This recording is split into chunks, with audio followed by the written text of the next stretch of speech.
السلام علیکم dear students, بسم اللہ الرحمن الرحیم۔ آج ہمارا لیکچر نمبر 6 ہے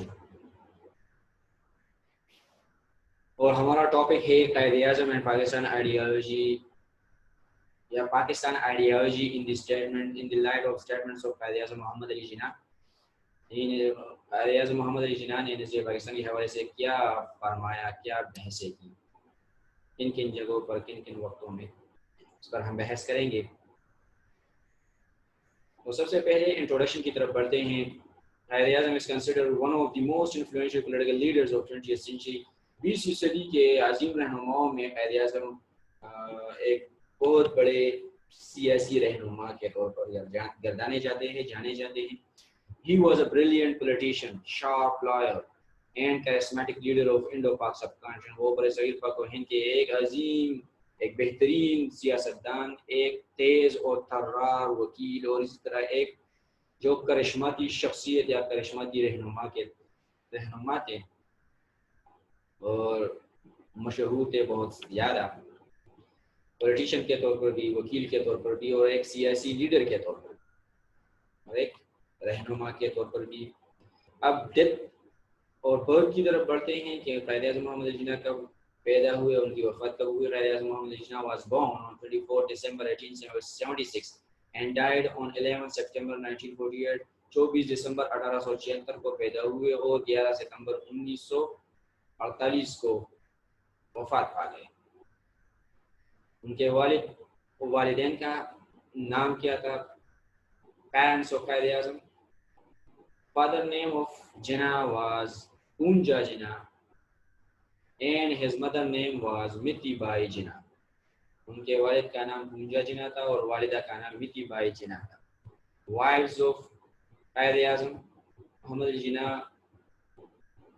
کے ازواج یا بیویاں ان کی، first wife of Quaid Azam was Amy by جناح۔ قائد اعظم محمد علی جناح نے 2 شادیاں کی تھی۔ ان کی پہلی بیوی کا نام ایمی بائی جناح تھا، جو ایک پارسی خاندان سے تعلق رکھتی تھی، ایک پارسی مذہبی خاندان سے تعلق رکھتی تھی۔ اور جب قائد اعظم محمد علی جناح لندن میں تھے تو ایک ایکسیڈنٹ میں یہ مر گئی تھی، Emibai Jinnah. And second wife was Ratanbai Dinshaw Petit, اور ان کی دوسری بیوی کا نام رتن بائی دین شاہ پیٹیٹ، جو ممبئی کے ایک بہت بڑے وکیل کی بیٹی تھی، ان سے انہوں نے شادی کی تھی۔ یہ بھی پارسی خاندان سے تعلق رکھتی تھی، لیکن she was converted to Islam before marriage, لیکن قائد اعظم نے انہیں اسلام میں داخل کیا، ان کو اسلام میں آنے کی دعوت دی، اور انہوں نے دین شاہ پیٹیٹ نے اسلام قبول کر لیا شادی سے پہلے۔ ہر اسلامک نیم واز مریم، اور پھر اس کے بعد ان کا جو اسلامی نام تھا وہ مریم تھا، لیکن قائد اعظم کا ہر رتی، لیکن پھر بھی قائد اعظم محمد علی جناح پیار سے انہیں رتی کے نام سے پکارتے تھے۔ The only daughter of Quaid Azam was دینا جناح۔ قائد اعظم محمد علی جناح کی صرف ایک بیٹی تھی جس کا نام تھا دینا جناح۔ Views on personality of Quaid Azam محمد علی جناح۔ قائد اعظم کی شخصیت کے حوالے سے کچھ باتیں ہیں، وہ کیا ہے، وہ کس نے کی ہے۔ تو according to Iqbal Jinnah is a man who is incorruptible and unpurchasable۔ علامہ محمد اقبال سے ایک دن کسی نے پوچھا کہ آپ قائد اعظم کی اتنی فیور کیوں کرتے ہیں، تو علامہ محمد اقبال نے کہا کہ ان میں 2 بڑی خصوصیات ہیں۔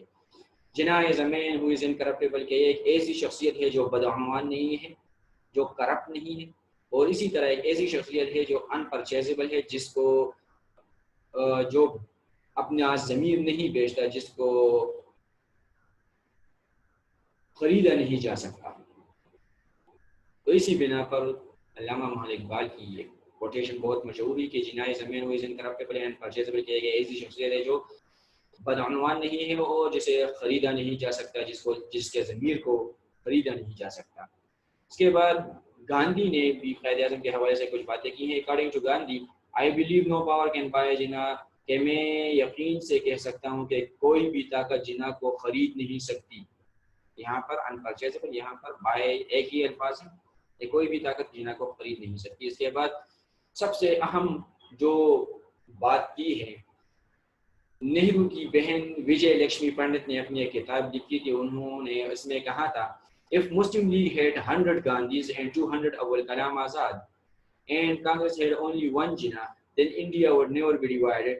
کہ اگر مسلم لیگ کے پاس 100 گاندھی ہوتے اور 200 ابوال کلام آزاد ہوتے اور کانگریس کے پاس صرف ایک جناح ہوتا تو ہندوستان کے بھی تقسیم نہ ہوتا.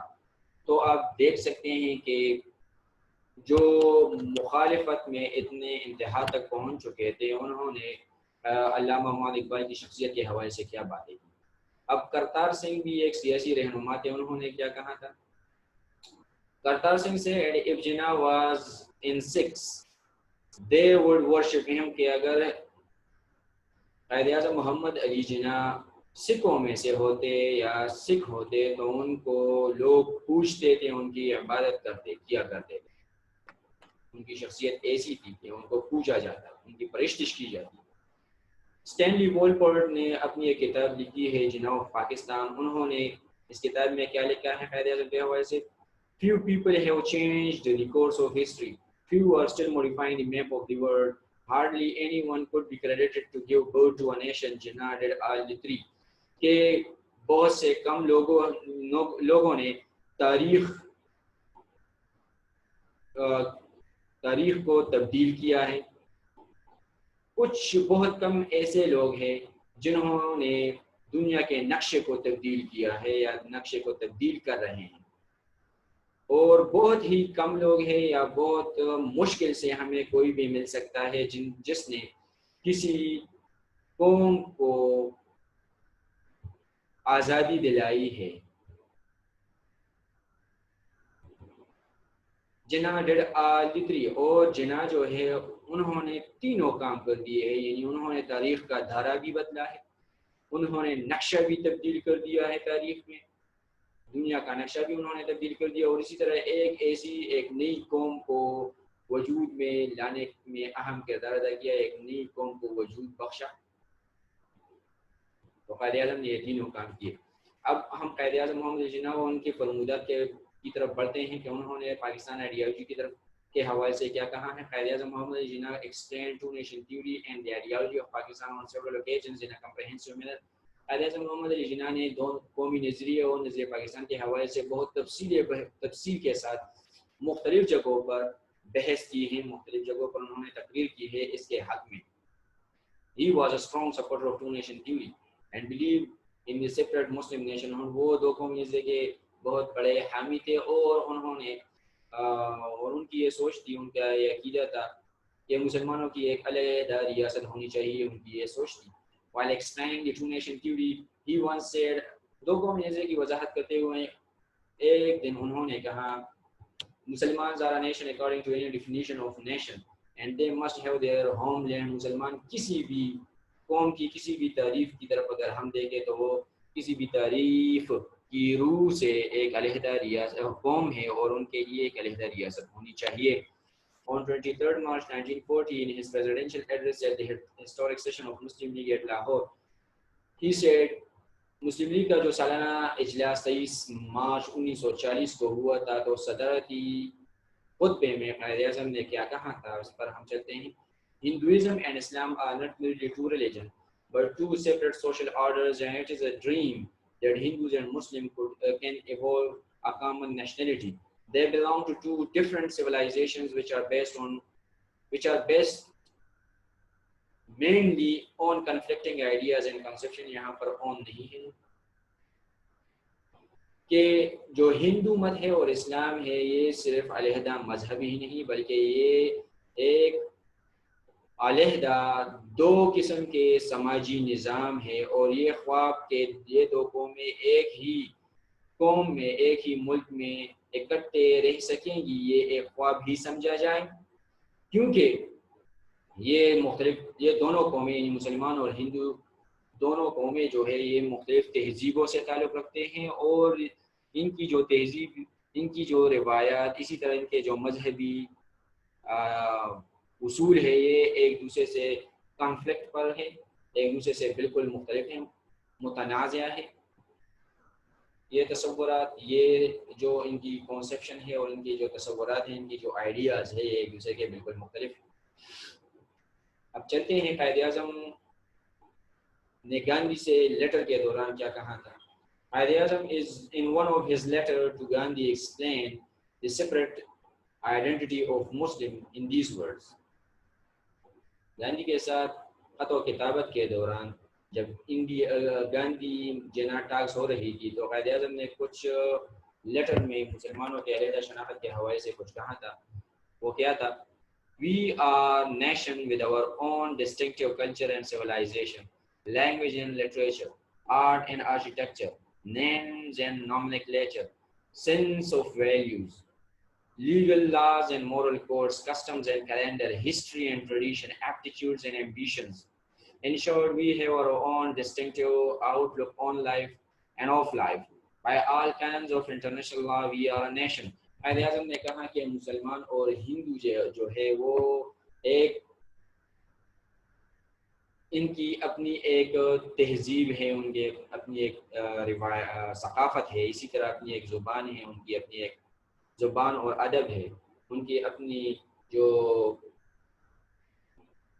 آرکیٹیکچر ہے، فن تعمیر ہے، فن ہے، اسی طرح ان کے اپنے نام ہے، شجرہ نسب ہے، اسی طرح ان کے اپنے اصول ہے، اقدار ہے، ان کے اپنے قوانین ہے، اخلاقی اصول ہے، اسی طرح ان کی جو کسٹمز ہے، روایات ہے، اسی طرح کیلنڈر جو ہے، ان کی تاریخ جو ہے، یعنی کیلنڈر کی طرف اشارہ ہے.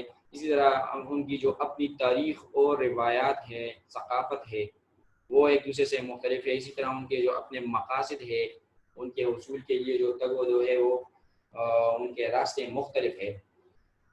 تو انہوں نے کہا کہ in short we have our own outlook on life and of life، کہ مختصر طور پر ہماری جو زندگی کے حوالے سے وہ نظریہ حیات ہے وہ ایک دوسرے سے بالکل مختلف ہے. By all kinds of international law we are a nation، اور بین الاقوامی قانون کے روح سے یا بین الاقوامی قانون کی تمام اصولوں کو مد نظر رکھتے ہوئے ہم ایک علیحدہ قوم ہے، ہم ایک قوم ہے، یعنی مسلمان ایک قوم ہے اور ہندو دوسری قوم ہے، یعنی ایک دوسرے سے ہم الگ ہیں. If you want to select one among all leaders and workers who succeeded Pakistan movement is without any doubt Quaid Azam محمد علی جناح. اگر ہم پاکستان کی تحریک میں کسی بھی شخصیت کو، کسی بھی رہنما کو، کسی بھی کارکن کو جو کامیابی سے انہوں نے تحریک پاکستان کو کامیابی سے ہمکنار کیا، اگر ہم چننا چاہے تو وہ بغیر کسی بلا شبہ، بغیر کسی شک کے وہ قائد اعظم محمد علی جناح ہی ہے جنہوں نے تحریک پاکستان کو کامیاب بنانے میں اہم کردار ادا کیا. It was Quaid Azam Muhammad Ali Jinnah who steered the future of Muslim of Indo-Pak subcontinent toward the destination Pakistan. یہ قائد اعظم محمد علی جناح ہی تھے جنہوں نے مسلمانوں کے مستقبل کی جو کشتی تھی، مستقبل کی جو رہنمائی تھی اور ان کا جو نصب العین تھا اس کی طرف ان کی رہنمائی کی. وہ نصب العین کیا تھا، وہ ڈیسٹینیشن کیا تھی، وہ منزل مقصود کیا تھی، وہ تھا پاکستان. تو یہ تھا قائد اعظم محمد علی جناح اور پاکستان آئیڈیالوجی کے حوالے سے کچھ چھوٹا سا لیکچر. امید ہے آپ کو پسند آیا ہوگا. کوئی بھی سوال ہو، if there is any question you can ask me on WhatsApp, you can engage with me. آپ مجھ سے پوچھ سکتے ہیں. اوکے، تھینک یو، السلام علیکم.